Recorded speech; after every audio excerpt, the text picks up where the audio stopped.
আসসালামু আলাইকুম বন্ধুরা, আমরা আসছি গাউসুল আজম মসজিদে। মসজিদের মেন গেট দিয়ে উঠবো। যত আমরা জানবো তত মহাব্বত আমাদের মসজিদটা অনেক সুন্দর, বাহিরের অংশ সুন্দর, ভিতরের অংশ অনেক সুন্দর। আমার কাছে অনেক ভালো লাগে। আপনাদেরকেও জুম্মার দাওয়াত রইল। আল্লাহ রাব্বুল আলামিন কাউকে ডেকে নিয়ে দেখাবেন না। এই মসজিদে 4 জুম্মায় 4 জন ইমাম সাহেব থাকে। হযরত মুসা আলাইহিস সালামের সাথে যখন কথা বলতেছেন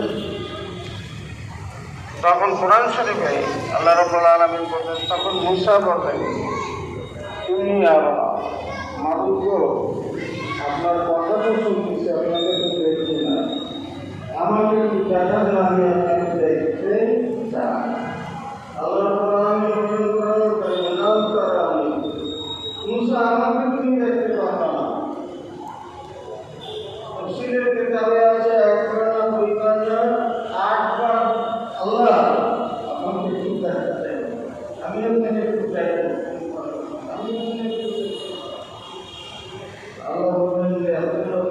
আজকে বৃষ্টির কারণে এখানে বৃষ্টি পড়ছে, মানুষ কিছুক্ষণ পরে একেবারে ভিড় হয়ে যাবে, এগুলো সব ভরে যাবে মানুষ।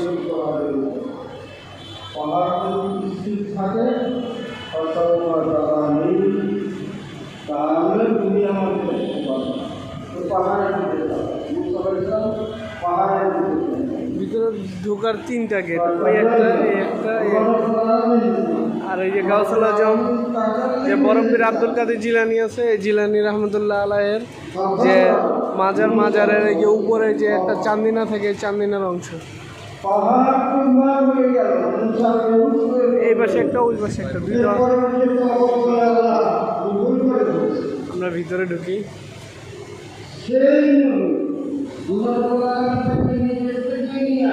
ওই ভিতরে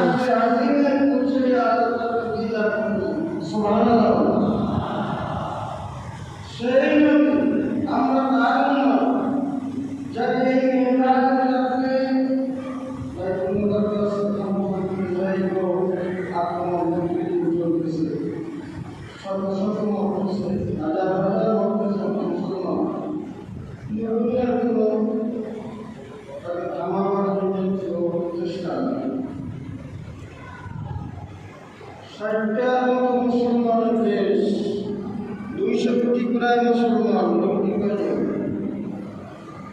তারা যদি একত্রিত করত তাহলে এই ধ্বংস অনেক সুন্দর।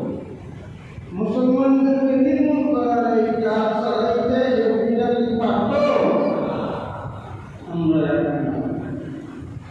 এখনই দাঁড়াতে পারি। তাই আল্লাহ রাব্বুল আলামিন ওই বাইতুল মুকাদ্দাস রসুলের যখন বলে আল্লাহ রাব্বুল আলামিন সুবহানাল্লাযী আসরা বি'আবদিহি লাইলাম মিনাল মাসজিদিল হারাম ইলাল মাসজিদিল আকসা আল্লাযী বারাকনা হাওলাহু লিনুরিয়াহু মিন